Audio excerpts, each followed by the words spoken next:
Mister Mansukh, उम्र 60 साल। वैसे तो इनकी उम्र है राम नाम जपने की, पर मनसुख दिन रात अलग अलग लड़कियों का नाम जपते रहते हैं। अरे लड़की, सुन तो, तेरा नंबर क्या है? अंकल, अभी तो आपका नंबर है। अर्थी बुक कर लो अपने लिए। अरे अभी तो मैं जवान हूँ लड़की, सफेद बालों पे मत जा। मनसुख राम को लड़कियां छेड़ने की गलत आदत थी। पत्नी बहुत पहले गुजर गई थी, जिसके बाद मनसुख खुले बैल की तरह हो गए। जहां दिखी नारी वहां लाइन मारी। मनसुख राम के पड़ोसी सोनी जी के यहाँ नई बहू आई। नाम था कल्याणी। अरे वाह बेटा कल्याणी, तेरे आते ही घर में खुशी खुशी हो गई है बेटा। अरे माँ जी, जलेबी खाओ, बात मत करो, बोलने से खुशी को नजर ना लग जाए। जैसे मोहल्ले की हर लड़की पे मनसुख की नजर थी, वो कल्याणी को भी बुरी नजर से देखता है। एक दिन कल्याणी छत पे मिर्ची सुखाने जाती है। दूसरे छत पे खड़ा मनसुख गाना गाने लगता है। उफ उफ मिर्ची, हाय हाय मिर्ची, देखे तो तुझे लग जाए मिर्ची। कल्याणी को लगता है कि यूं ही गा रहे हैं, शौकिया तौर पर ये तो होता ही रहता है। एक दिन कल्याणी आंगन में पौधों को पानी दे रही होती है। फूल हूँ गुलाब का, चमेली का न समझना, आशिक हूँ मैं आपका, सहेली का न समझना।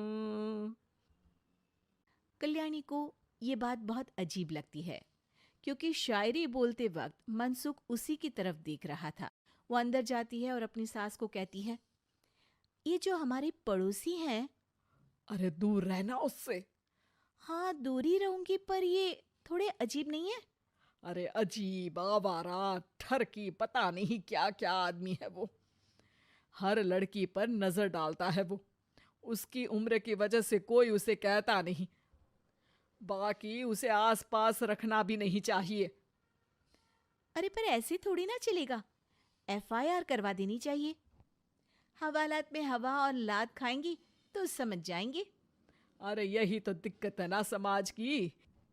जिसके साथ दिक्कत होती है उसको भी समाज गुनहगार समझता है।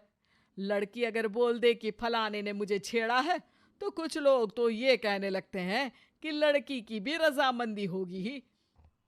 ये तो है, पर कुछ तो करना ही पड़ेगा। नहीं बेटा, कुछ मत कर। जबरदस्ती हम किसी से लड़ेंगे नहीं। हमारा परिवार इज्जतदार परिवार है।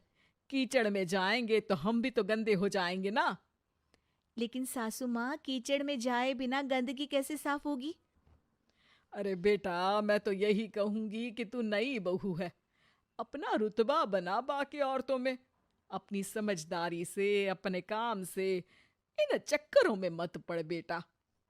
बहू सास की बात ना चाहते हुए भी मान लेती है। और कई ऐसे मौके आते हैं जब मनसुख बहू पर उल्टे कमेंट्स करता है। जैसे एक दिन जब बहू छत पर सफाई कर रही होती है, तो मनसुख छत पे आकर गाना गाने लगता है।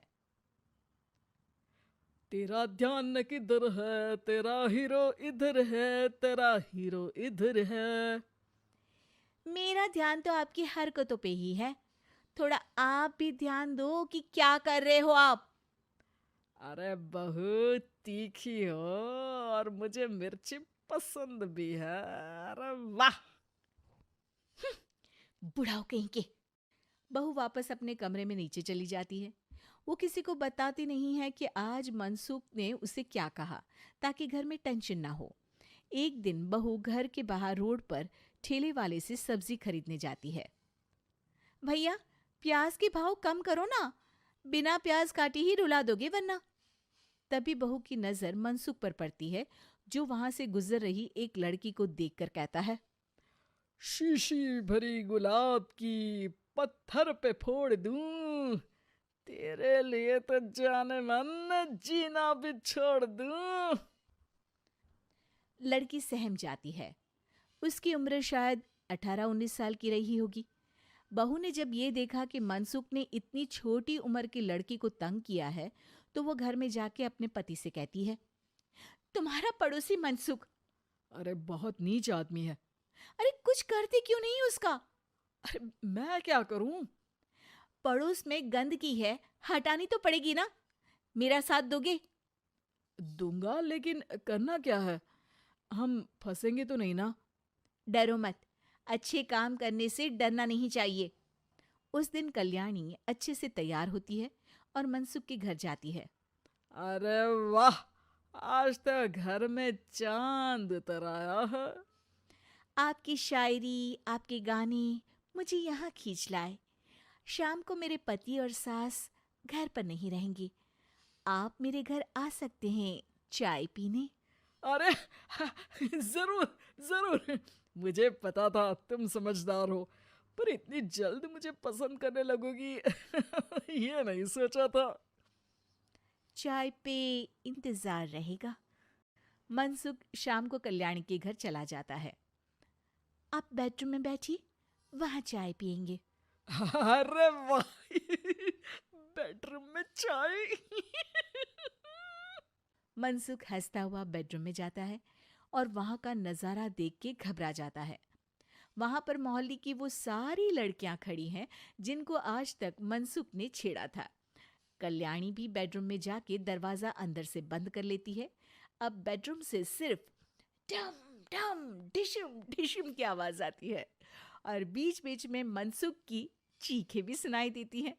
अरे माफ कर दो बिटिया, अरे नहीं नहीं नहीं, अरे डंडे से नहीं, अरे अरे लग जाएगी, अरे आई। बेडरूम का दरवाजा खुलता है और मनसुख की हालत एक लुटे फटे कौवे जैसी हो जाती है।